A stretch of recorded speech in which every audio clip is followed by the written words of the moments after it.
Hello, everyone. So let's get started on our Chapter 1 slides. Chapter 1 is the science of anatomy and physiology, and all of this information will show up on exam 1. So here are your objectives. These are also on the D2L. So I'm not going to spend a ton of time reading them to you, but by the end of this PowerPoint, you should be able to do these things. So if you're going through this PowerPoint video and you're realizing, I cannot explain anatomy and physiology, then you should go back to that sort of section of this PowerPoint and then work through it, do some of our practice or review things until you do have these down, because this is what the biology department will test you on for this chapter. So let's dive right in. What is anatomy and physiology, right? You're taking this course. It's really a 2-semester adventure in learning it. So what are we going to learn?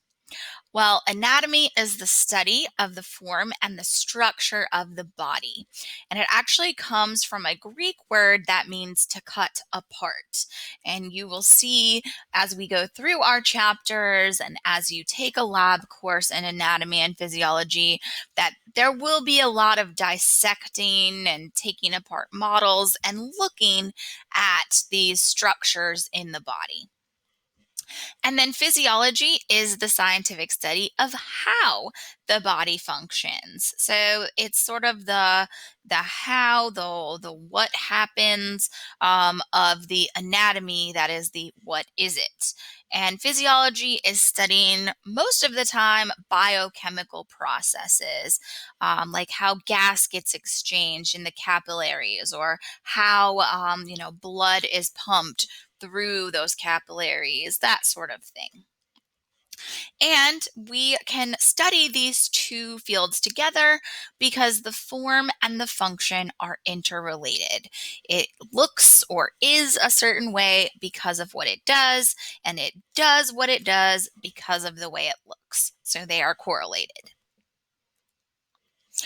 So just take a moment here, sort of trying to do a thought exercise as to how anatomy and physiology are different, maybe how they connect to each other, and why it's hard to, keep them apart. They want to be studied together.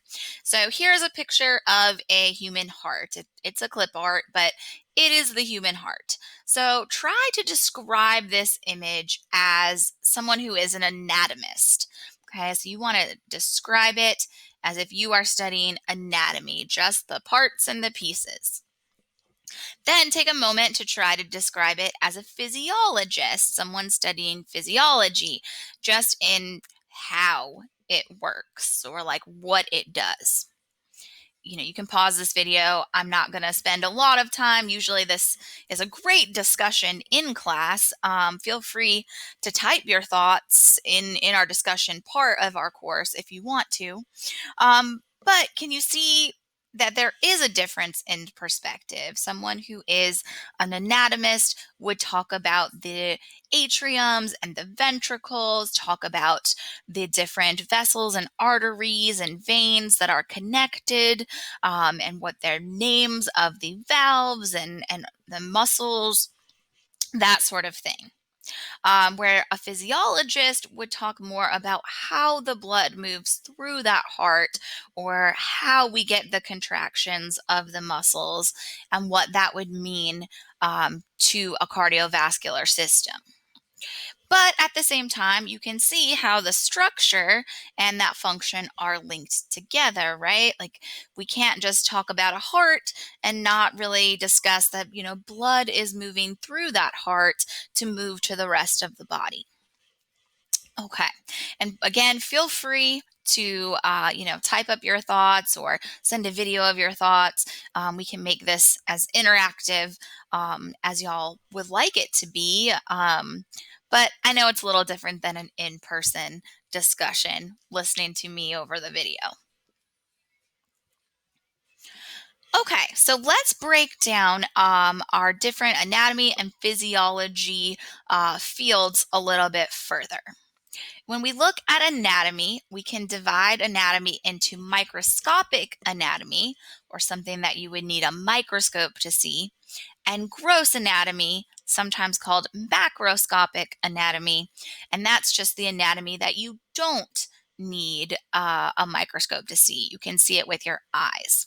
And these two pictures here sort of show us the difference that you can see, right? On the left-hand side picture of sort of a thoracic cavity or a body cavity, you can see lungs and you can see veins and arteries and that sort of thing.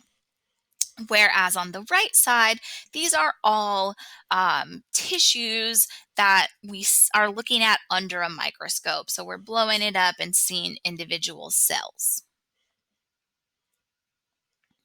So let's talk about microscopic anatomy and different subfields that we have there. Again, microscopic anatomy is what you have to use a microscope to see. You can't just see it with your naked eye. And we talk about cytology, which is the study of body cells and their internal structure. And then histology, which is the study of tissues. And tissues we'll come to find is a lot of different types of cells all sort of working together. But in both of these, we're going to be looking, through a microscope to look at, the organelles inside of the cell. Does it have a nucleus? Does it have ribosomes? What is that orientation of them? And we're going to be looking how these cells work together and where we see junctions where they're stuck together, where we don't see that. And that's sort of what we're looking at for both of these subfields of anatomy. And then if we look at gross anatomy or called macroscopic anatomy, again, that's what you can see with your eyes. And we can break that up into some different categories as well. So you'll have regional anatomy, which is how we organize based on specific areas of the body. So you might study everything that is in the head or the neck or a arm or the body trunk. So that would be, muscles and tissues and nerves and blood and whatever is there, you would study it all together. Then there's also systematic anatomy, where you study the anatomy of each functional body system.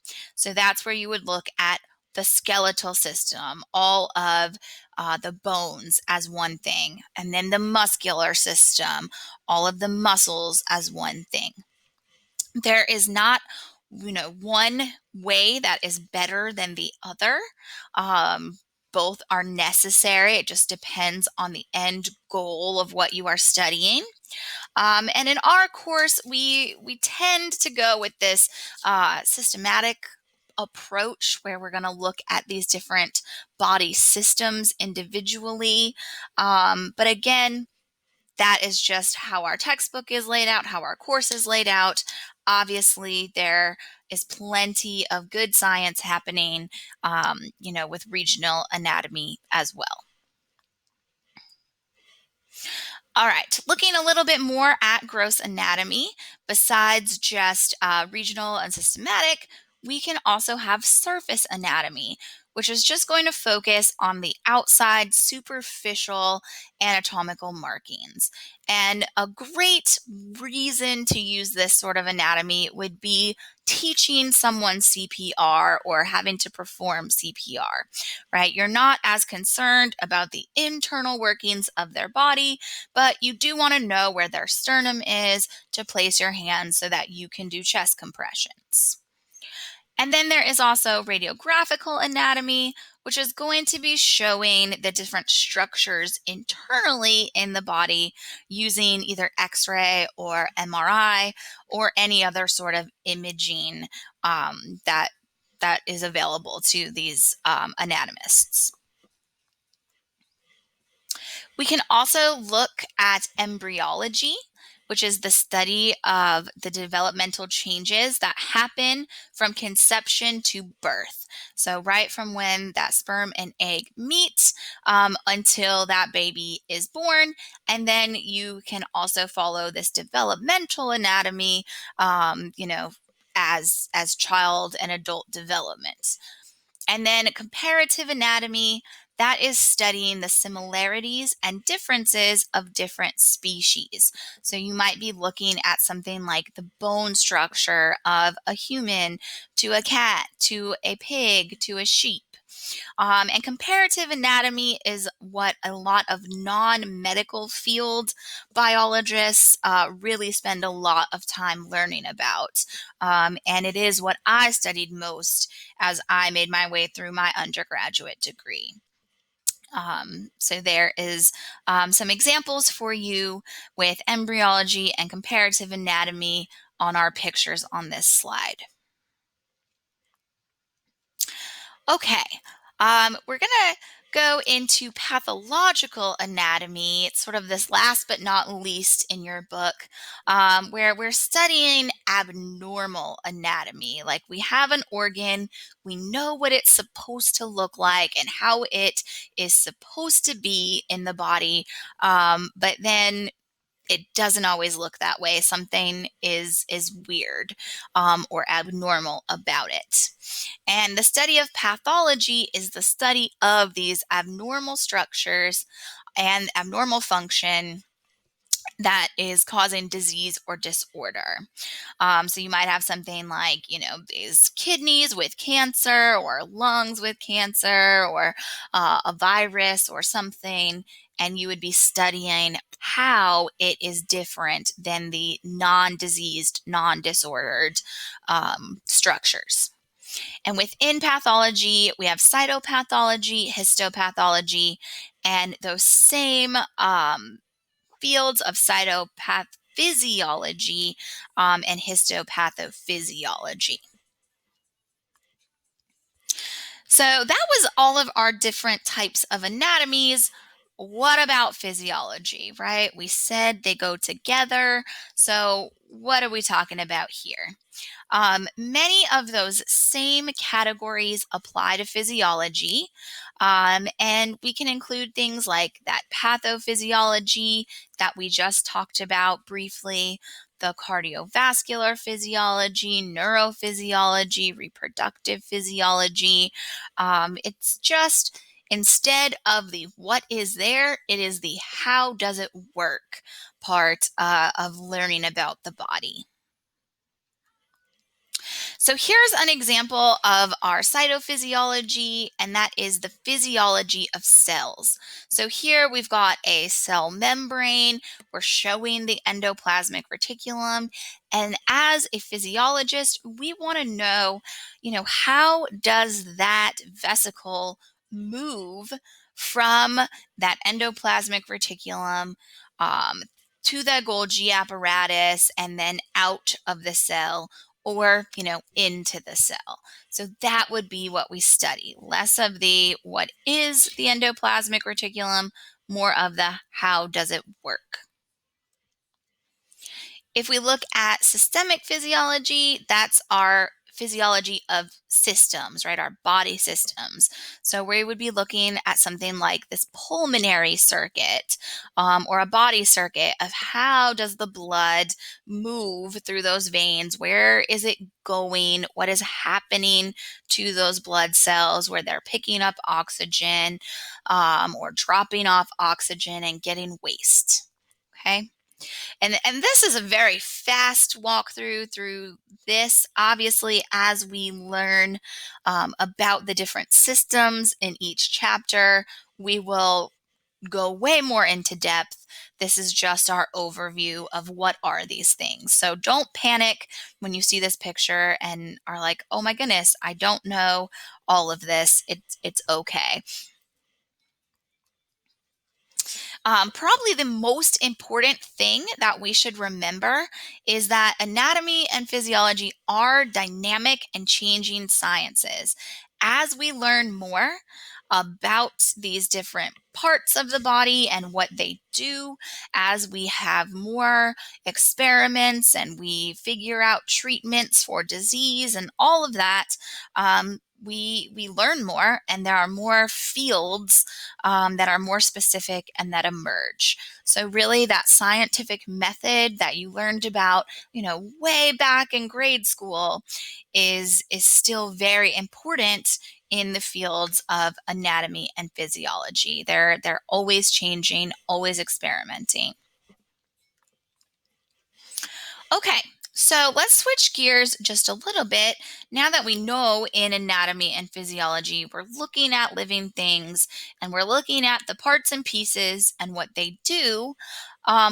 What is a living thing? What are the characteristics that describe them? And we learned a little bit about this in your intro bio courses, Biology 101. But let's, sort of look at this mind map together. If you're a living organism, you have a metabolism, you have physical development, you have a responsiveness to stimuli, you're able to reproduce, and life, of course, is organized. There's an organizational system. So let's start with metabolism. Metabolism is just a fancy word that says that all chemical reactions taking place in a cell are encompassed in this. So when someone says they have a fast or slow metabolism, what they really mean, if they know it or not, is that they are doing chemical reactions in their cells. There are two main types of these metabolisms. You can have anabolism, which is chemical reactions to make larger chemicals from smaller ones. And there's catabolism, which is taking those larger chemicals and breaking them into smaller ones.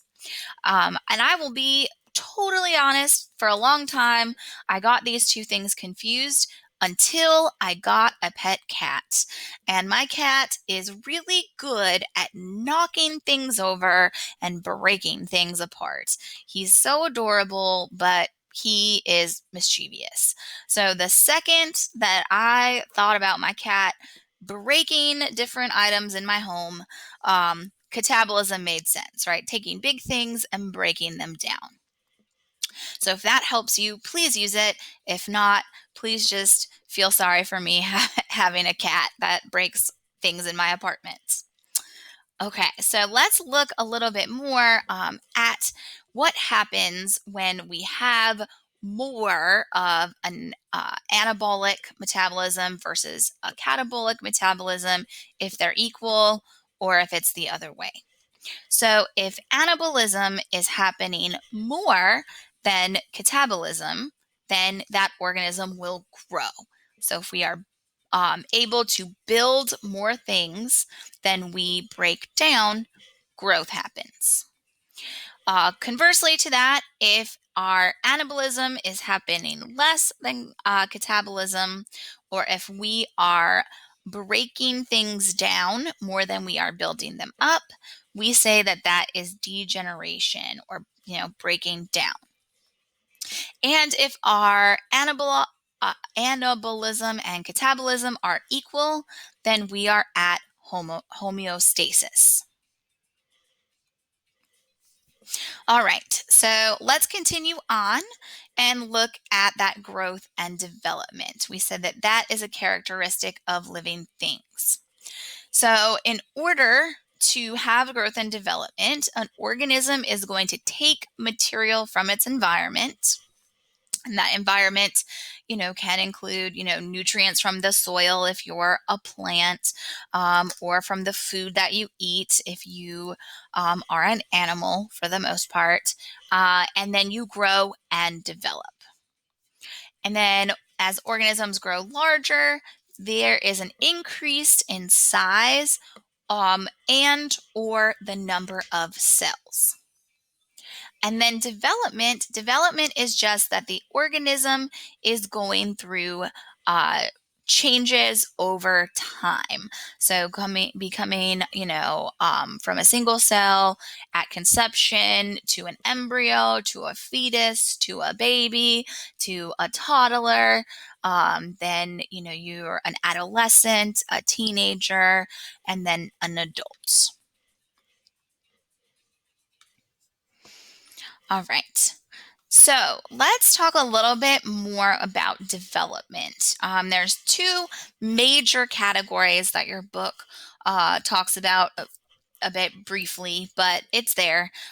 There's differentiation, which is this process where a cell will change from one kind of cell to another kind of cell. And an example is inside of your bones, you have bone marrow. And if you zoom in on that, you have stem cells. And those stem cells can then turn into or differentiate into many different kinds of cells, depending on what is needed in your body. And then there is specialization, and that is where a cell is going to perform a very specific task in the body. So it could be something like a white blood cell. That white blood cell's job is to, attack those foreign invader particles that can make you sick.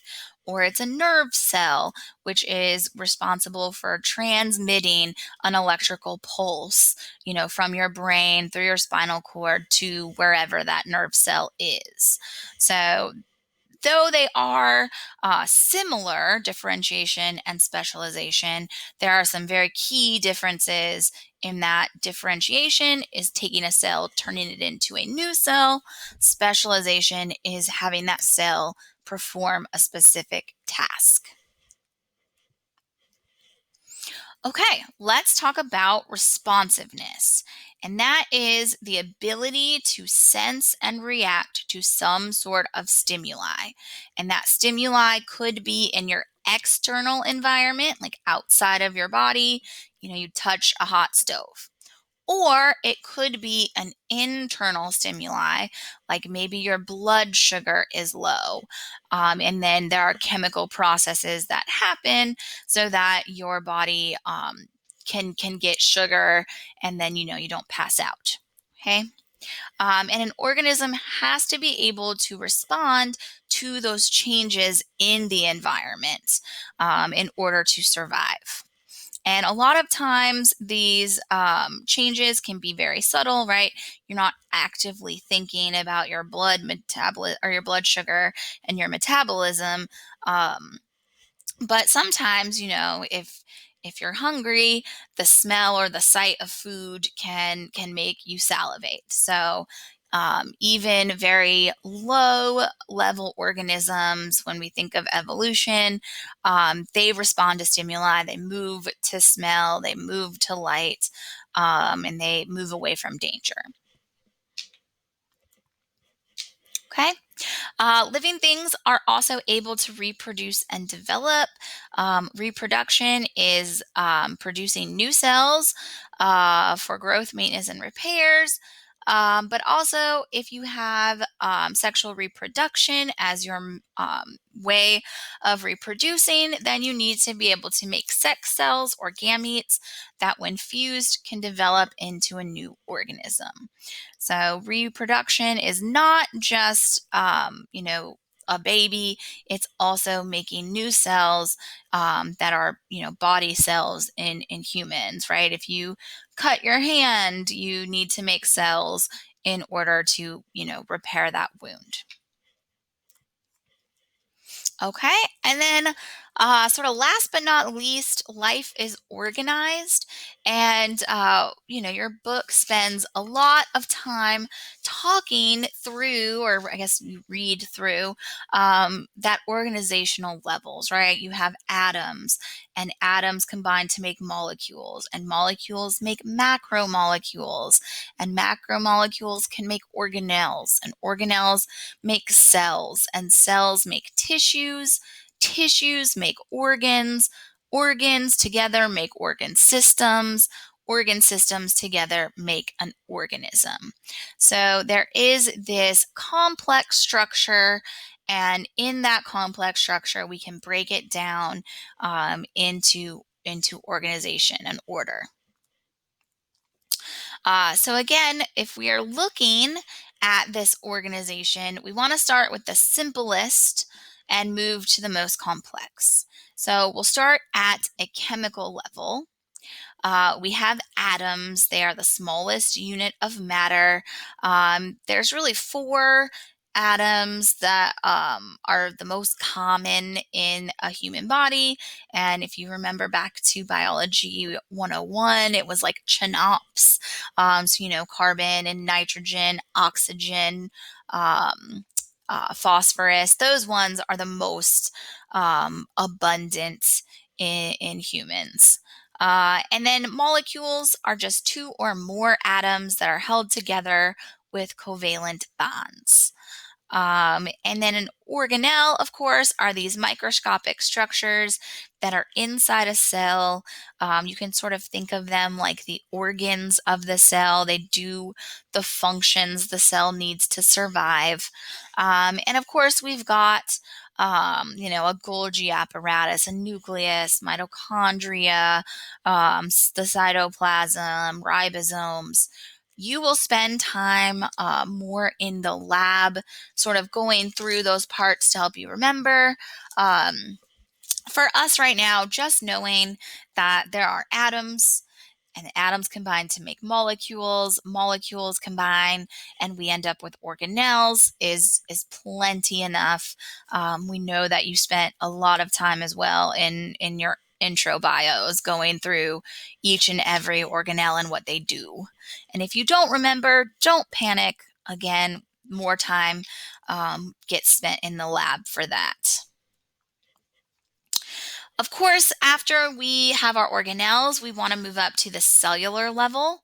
Cells are the smallest unit of living things.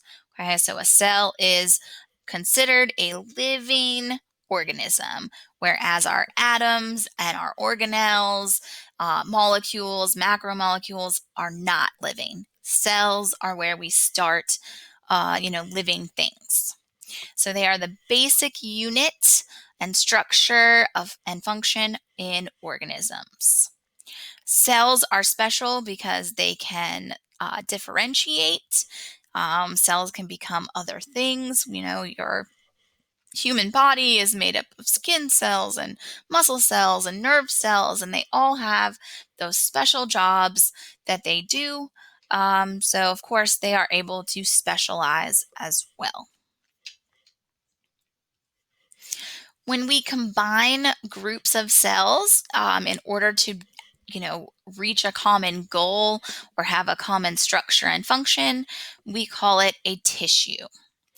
And there are really four main types of tissues, and we will go through the even subcategories of those as we move forward in our different chapters.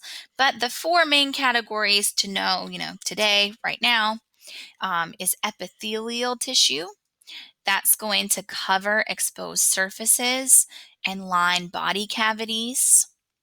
We have connective tissue, which is going to protect, support, bind to, or stick to structures and organs. We have muscle tissue, which is going to make movement happen. And we have nervous tissue, which is going to, conduct or move nerve impulses. When we combine two or more tissues to work together and form a task, we make an organ, such as, a kidney or your brain. And when we combine a group of organs to all work together to make a certain function happen, we call that an organ system. And we will spend a lot of times going through many of these organ systems in Bio 210. You get the rest of the body systems in 211. And then, of course, if you combine a bunch of organ systems together, you are going to get an organism. And we consider that to be the most complex of structural organization. And then all body systems, they function interdependently, which means we can't just take out your digestive system and it can live on its own. It needs, the muscles, it needs the nerves. So these all work together to make an organism. Okay, so we're gonna briefly, and I mean buzz through these quickly, look at the organ systems of the body. So we note that there are 11 organ systems, and they're each made up of interrelated organs that work together to do certain functions in the body. And in our course 210, we are going to be looking at the integumentary system or skin, the skeletal system, bones, your skeleton, muscular system, which are muscles, the nervous system, nerves and brain, and the endocrine system, which is like hormones and that sort of thing. Um, you will into 11 dive into your cardiovascular system. So that is like heart and its related things. The lymphatic system, sort of a way to remove waste and other byproducts. Your respiratory system, so your lungs, urinary system, obviously like your bladder and your kidneys, digestive system, um, your stomach, esophagus, that stuff, and then the reproductive systems. So, again, super brief. We spend a chapter plus on each of these systems. So, for today, if you just know these very basic things, you're good to go. You will learn so much more as we spend our course together. But we'll start with the integumentary system. Again, that's your skin. The main job that this system has for an organism is to provide protection, regulate the body temperature, make vitamin D, and prevent desiccation or water loss. They mean the same thing, but we want to keep moisture, water in the body, not lose it to the environment. Our skeletal system is going to provide support as well as protection. And when we talk about protection, think of like your ribs covering over your lungs and heart. It is the site of blood cell production, which is very important, obviously, for moving oxygen and removing carbon dioxide from the body. It is also the place where we store calcium and phosphorus, two major atoms that we find in the human body. And it is the place where ligaments and muscles attach. Then, of course, we have our muscular system, which is going to produce body movement. It's going to generate heat and then just overall movement, which I know seems weird that it would be different than body movement, but you've got to think of things like your digestive system or your heart also being composed of muscle tissue. So that is movement that is not necessarily moving the bones and moving the limbs in the body. We've got the nervous system. So that is a regulatory system. It's going to control muscles and glands. It's going to help us respond to sensory stimuli. It's going to be the control system for the other body systems. And it's what is responsible for our consciousness, our intelligence, and our memory. Our endocrine system, that is what secretes hormones. It is going to regulate growth, development, metabolism, many other functions in our body. It helps us to maintain that homeostasis or balance of our blood composition and volume. It controls our digestive processes. It controls reproductive functions. Next is our cardiovascular system. That is going to be the heart. Mostly that's moving blood through blood vessels. But its main goal of that is to distribute hormones, nutrients, gases, pick up waste, etc. Our lymphatic system is going to be a part of our immune response. It's what transports and filters lymph, which helps our body remove different products from our blood. We've got our respiratory system, of course, including our lungs, which is going to be the exchange of gas between the blood and the air in the lungs. Our urinary system is going to filter blood to remove waste.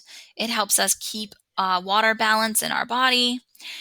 We can get rid of concentrated waste in the product of urine. And then, of course, that urine gets expelled from the body. Our digestive system is going to mechanically and chemically digest food. So, mechanically by chewing or your stomach squishing the food, chemically by the acid in your stomach and the other different chemicals that are released by your digestive system. It's going to be where we absorb nutrients and then, of course, expel waste products. And last but not least, the reproductive system that is going to produce hormones. It also produces our gametes, and in males, that is sperm. In females, we call it an oocyte, or more commonly, people call it the egg. All right. So this might be a good place if you are like, "Woo, that was a lot," because it was. You feel free pause the video at any point, but we are going to talk about some of these body cavities and the membranes that are there, and of course, end our slides on the different anatomical positions and terms that will be very useful to you in lecture and lab. Okay, so let's look at body cavities and membranes. So, body cavities and membranes are going to be where the internal organs are housed, and they're going to be in enclosed spaces or cavities. And the body cavities are named according to the surrounding structures. And we get these body cavities that we group into either the posterior aspect or the ventral cavity. So let's first start with the posterior aspect, and that is completely encased in bone. And we subdivide the posterior aspect into the cranial cavity, sometimes called the endocranium, which is formed by the bones of the cranium or the skull, and that is where your brain is located. Then you've got the vertebral canal, which is formed by the bones of the vertebrae, vertebral column or your vertebrae, and that is where you find your spinal cord. So posterior, you can think of that capital P as like legs with a little booty, and that is because it's the back side, and it again includes your skull and your spinal column. And then your ventral cavity, that is not entirely encased in bone, but that's going to be the front side of you. And it is going to be subdivided into the thoracic cavity, which is the upper portion, or the abdominopelvic cavity, the lower portion. Okay. Then we're going to look at some subdivisions of that ventral cavity. And we have these because they are lined with what we call a serous membrane. And you can think of these membranes sort of like a balloon that you sort of punch your fist into.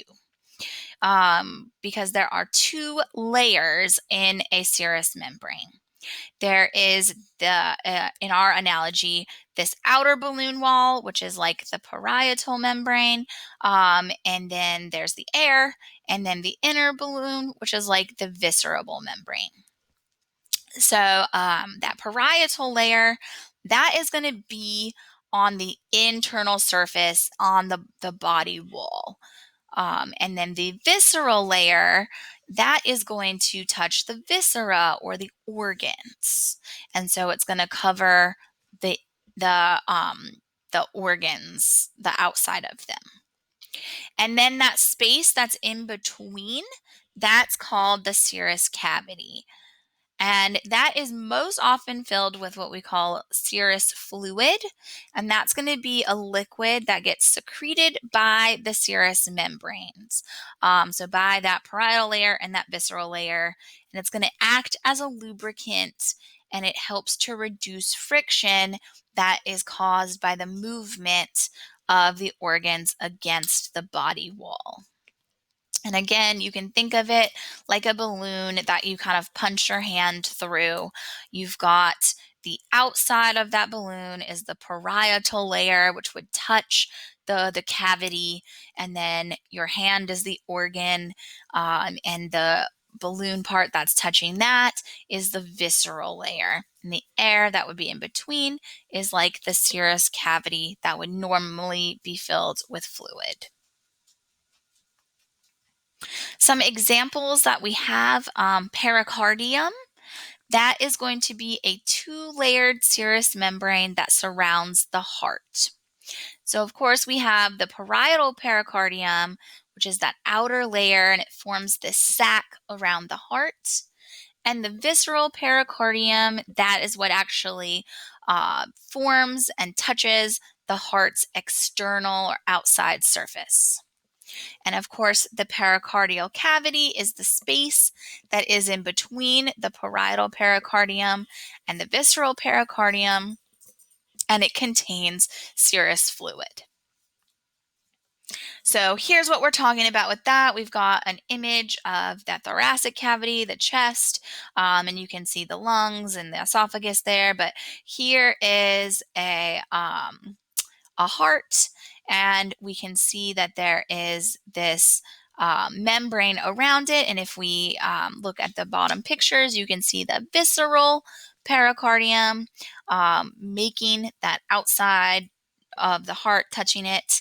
And then we've got the parietal pericardium touching the body wall, the cavity that the heart is in. And together that is making our visceral and parietal pericardium, or what we call our pericardial cavity in our bodies. The other word that we need when we're talking about these body cavities and membranes is pleura. And that is this two-layered serous membrane associated with lungs. So we've got the parietal pleura, that's the outside layer that is going to be touching the thoracic cavity wall. So like touching your body cavity. And then the visceral pleura, which is going to be touching the outside of the lungs. And then that space in between is the pleural cavity, and it is filled with serous fluid.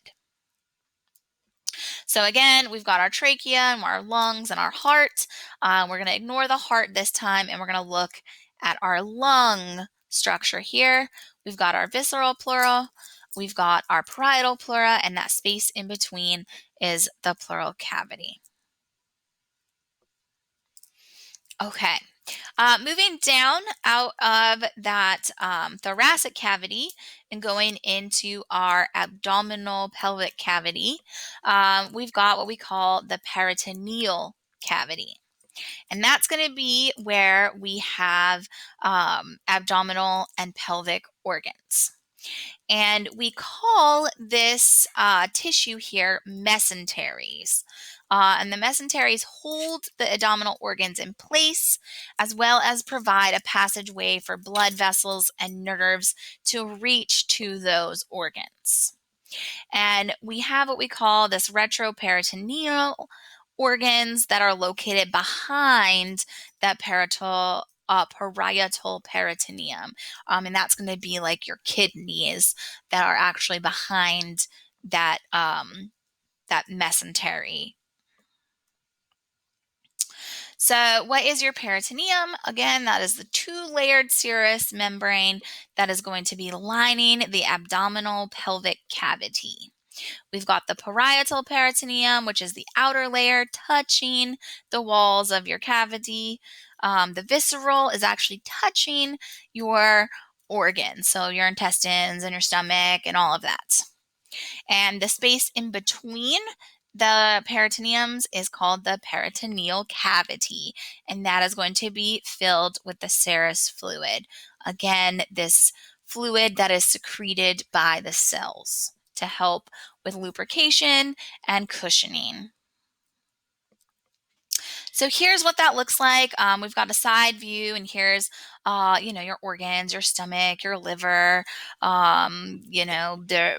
just all of them there, intestines.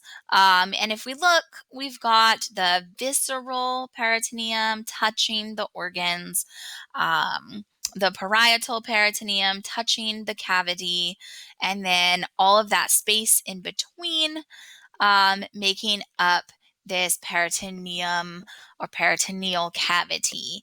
And then this mesentery is the tissue that is sort of touching your intestines that allows blood vessels and nerves to make their way to those internal organs. All right, let's chat about homeostasis.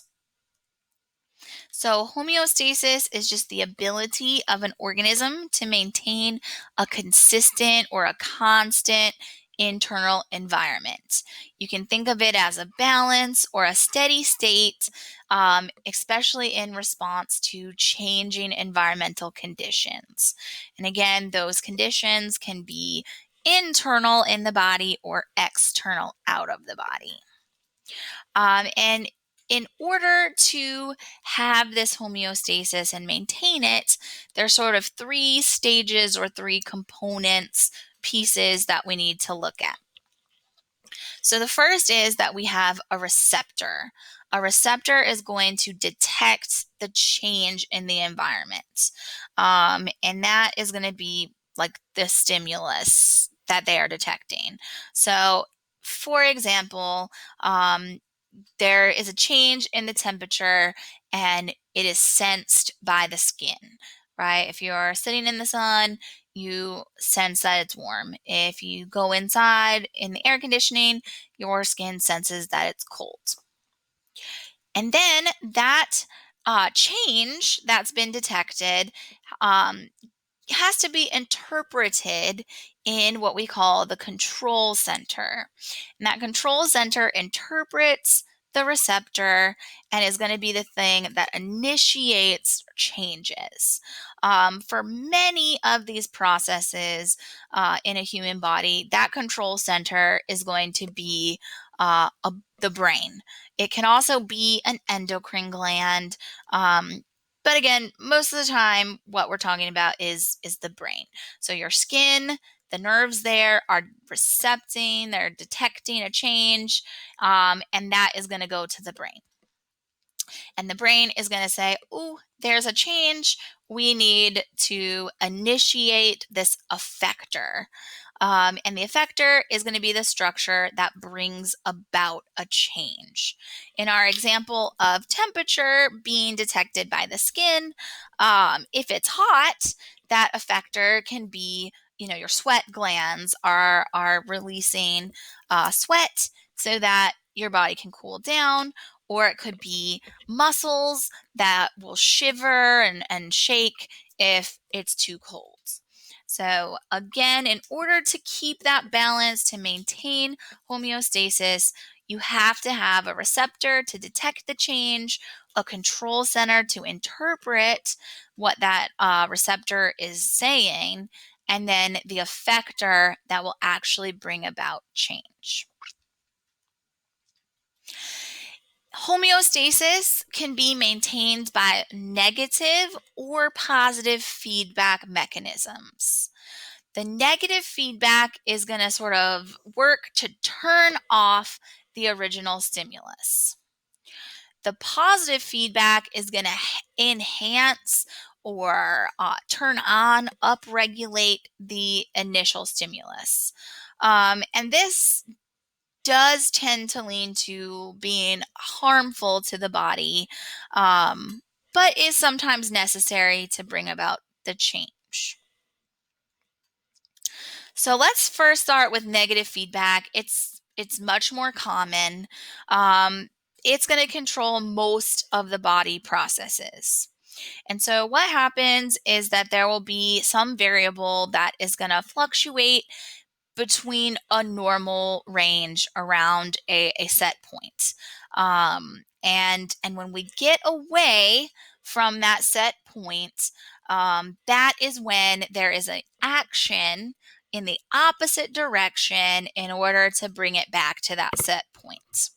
So an example is temperature regulation.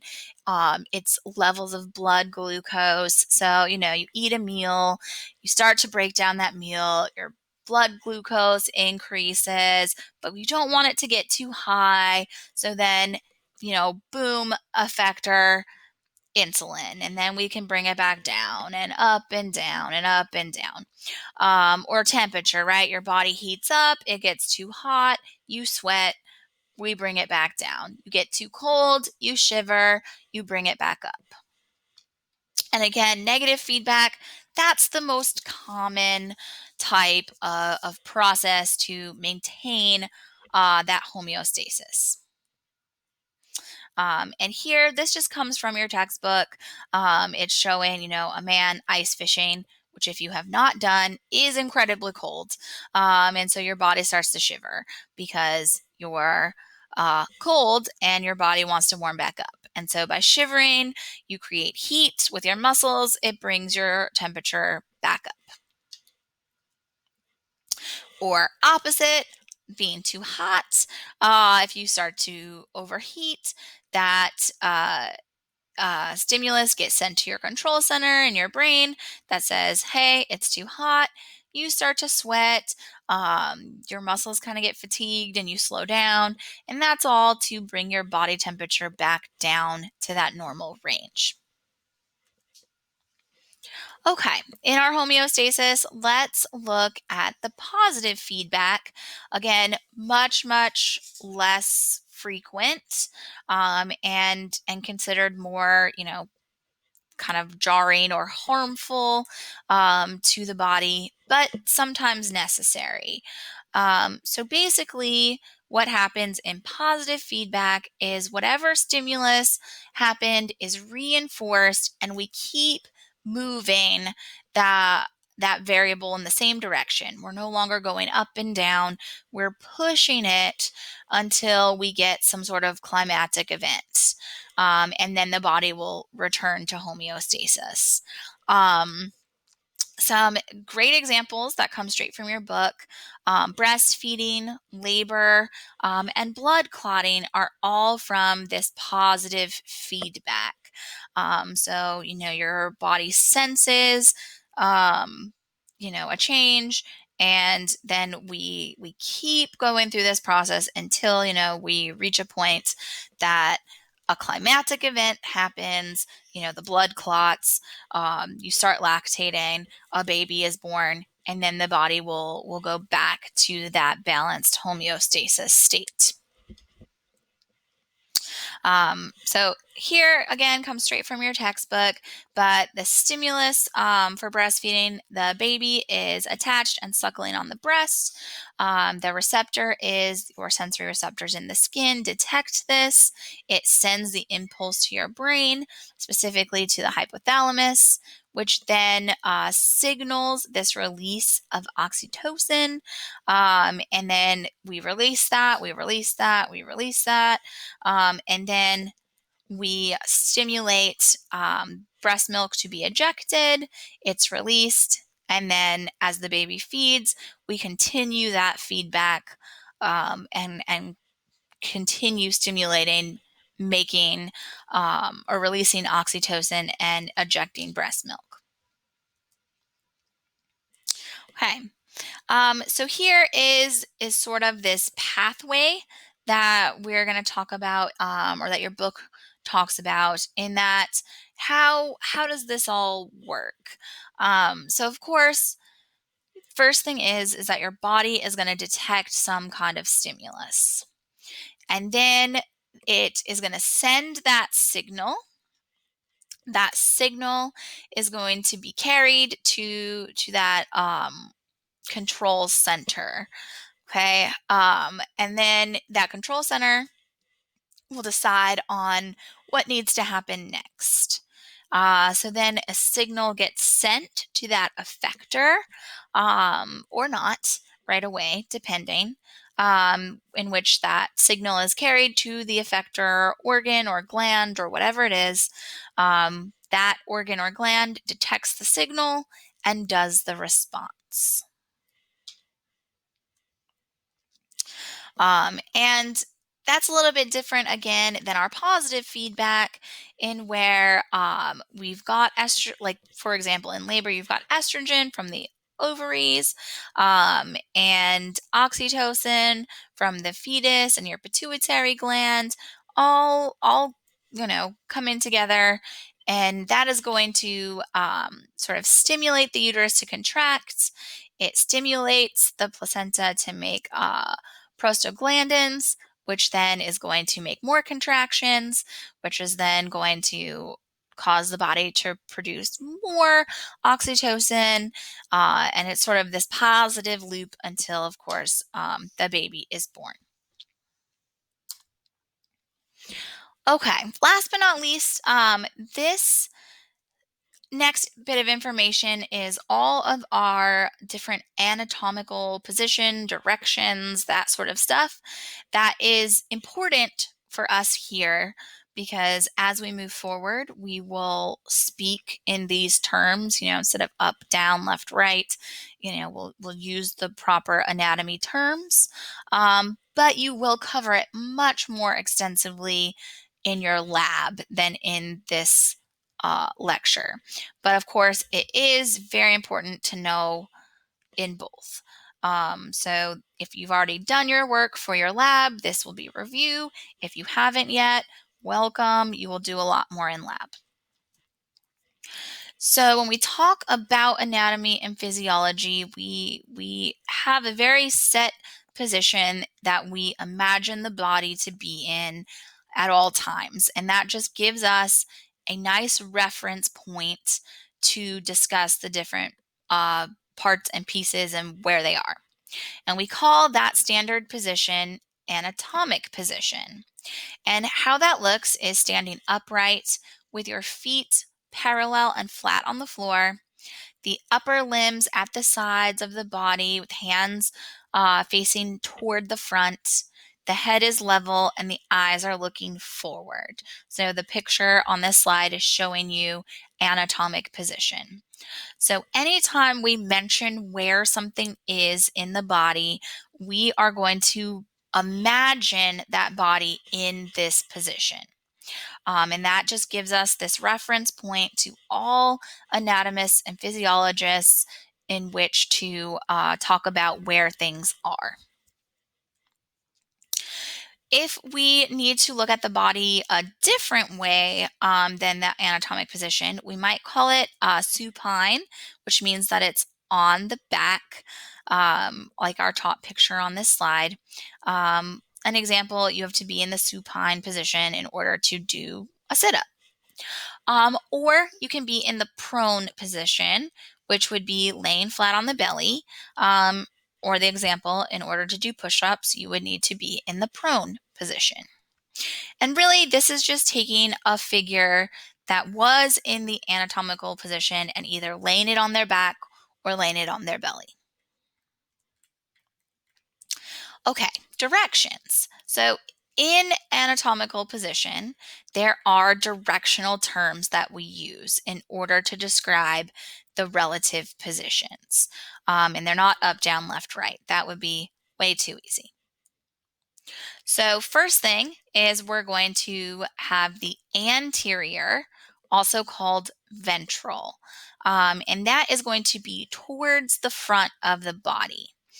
And when we're talking about these terms, we're using them in relation to other things in the body. So it's a relational term. You would say the trachea is anterior to the esophagus, or the trachea is more ventral, it's more to the front than the esophagus. Okay. You can't just say the trachea is anterior. That doesn't give us a reference point to go from. Next is posterior or dorsal. And I think I said a few slides back, I like to remember the P in posterior looking like a little set of legs with a little booty because it's towards the back of the body. So you would say something like the rectum is posterior to the urinary bladder. You can't just say the rectum is posterior. It doesn't give us a reference point posterior to what other thing. Okay. Up and down, we use superior and inferior when we're looking at the body trunk. So we can say superior. Sometimes you'll read in literature also says cranial. So superior is towards the head. An example, the heart is superior to the liver. You've got inferior. You'll also see that it's called caudal, especially in comparative anatomy literature. And that means that it's towards the tail end of the body or the lower portion. So you would say something like the stomach is inferior to the lungs. All right, medial and lateral. Medial is towards the midline or near the midline. So you would say something like the heart is medial to the lungs. Lateral is the opposite, that's away from the midline. So you would say something like the kidneys are lateral to the spine. When we're talking about our extremities, we use proximal and distal. So we do not use the anterior superior for limbs. We use proximal and distal. Proximal means near the torso. So the arm is proximal to the hand. And distal means farther away. So it would be like the fingers are distal to the elbow. We also have deep and superficial. Superficial, you'll also see external, sometimes used, and that just means towards the surface of the body. So the skin is superficial to the muscles. And then deep, or you'll see internal. Deep means deep into the body. So the heart is deep to the rib cage. So here is a figure straight from your book. Again, reviewing those different anatomical terms. If I can give you any piece of advice for lecture and lab, for Anatomy 210 and 211, really spend time going through these terms, you know, play like Simon Says with them, or, Battleship or something. There's some resources and videos that I've provided for you in the D2L. But knowing these terms will very greatly enhance your success in this course. From here on out, these are the terms that will be used in our lecture notes, in your lab notes, on quizzes, on exams. And when students start to struggle later in the course, the first question we ask, do you know your directional terms? And more often than not, they're like, not really. So spend time really focusing on these vocab words. They seem silly, I know, but it will be so helpful later for you if you are comfortable using this set of vocabulary. And this is just a table that comes from your textbook. If you are someone who is more comfortable learning off of a table than diagrams, then this is your jam because it will tell you the direction, what the word is, what it means, and give you an example. And if I'm correct, this is on page, I think, 16 or maybe 18 in your textbook. But it's table 1.1, so you can definitely find it or just use it from this slide. And again, these are your, page 72. That's the old book. I don't think it's 72 in this new book. It is not, but this comes straight from the text, and these are more terms. Okay, last but not least, sections and planes. So we said at the very beginning of our lecture that anatomy comes from a Greek word meaning to dissect or cut up. So when we are learning anatomy, oftentimes we are dissecting or cutting up chunks of the body to figure out what is there. You will in lab with models and videos, cut up a body, but we can't always do that. So we have to imagine that we are sort of chopping it in different sections and planes. And so these are just the slices of the body that we can kind of imagine that we are making in order to know where things are. So if we section it, that's actually cutting or slicing it. So you might hear of something like a cross section. A plane is that imaginary surface where we don't actually get to cut it. And we're going to focus really on three main types of planes, but there are others that are used depending on the field of anatomy or physiology that you are looking at. The most common is the coronal or frontal plane, and that is going to be vertical, dividing the body into that anterior, the front, and the posterior, the back. We also have a transverse plane. We call that the cross section or cross-sectional plane, and that is horizontal, dividing it into the superior and inferior parts. When we look at these planes, you can have a mid-sagittal or median plane running directly through the middle, making a right and left half. You can cut the body not directly mid-sagittally. You can just have a sagittal plane. So it's going to be parallel to the mid-sagittal, but it's going to make left and right sections that are not equal. Like maybe I don't need to look, from, one eye, one nostril, half the mouth. Maybe I just need to look at the arm. So I can cut sagittally to just have, a right arm. And then there's the oblique plane, used sparingly in our course, but that's at an angle.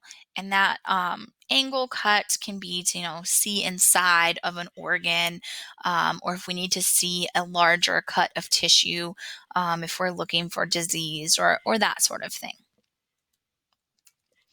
Okay, that is the end of our first chapter slides. What happens now? Feel free to watch this video as many times as you need. There are review materials on the D2L, and then you will have a quiz on this information that is also on the D2L under the quizzes tab. And of course, if you have any questions, concerns, need any help with this material, feel free to email me, to use the D2L, to use the discussion section on our D2L, to use the Remind app, or to attend office hours, which are posted on the D2L in the syllabus and addendum. Otherwise, thanks for watching the video, and I will see you guys for chapter 2.